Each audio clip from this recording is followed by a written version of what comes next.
You got the raise. You landed the better job. Your salary finally looks good on paper. And yet, by the end of the month, there's nothing left. No savings growing. No breathing room. Just the same tight feeling you had when you were earning half as much. If that sounds familiar, you're not bad with money. You're dealing with something almost nobody explains properly. Earning more and keeping more are two completely different skills.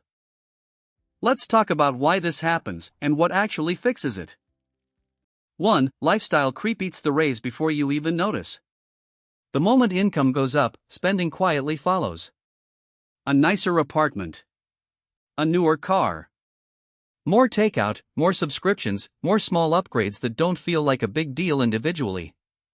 The problem is these upgrades happen automatically, without a decision.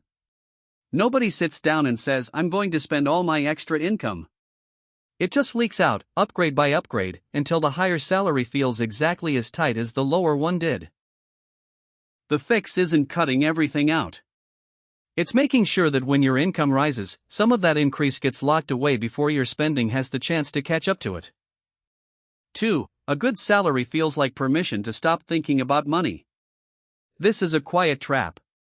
When you're struggling financially, you're forced to pay attention every expense, every bill, every decision.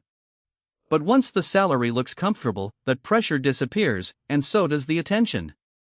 Ironically, people often make worse financial decisions with a good income than they did with a smaller one, simply because they stopped tracking anything.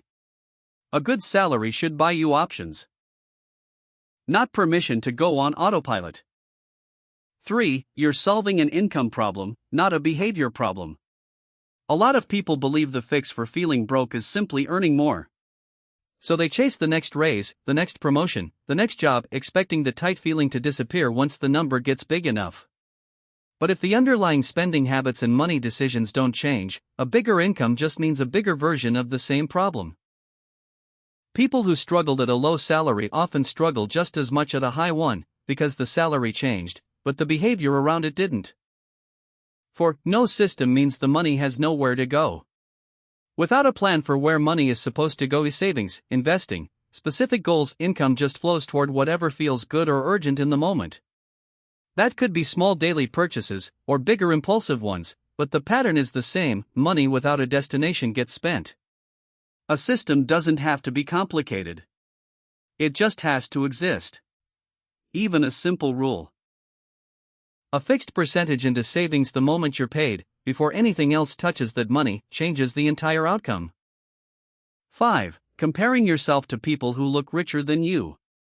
A good salary can still feel inadequate if you're constantly measuring it against people who appear to have more, whether that's coworkers, friends, or people online.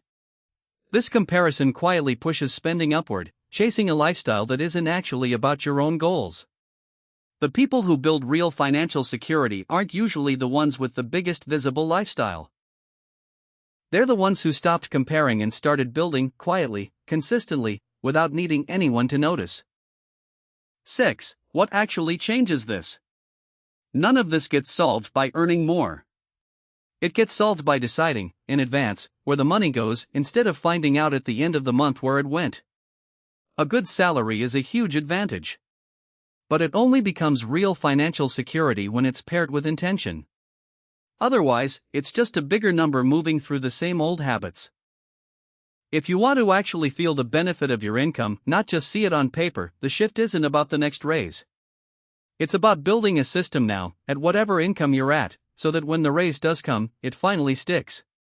Subscribe for more videos like this, and let me know in the comments which of these hit closest to home for you.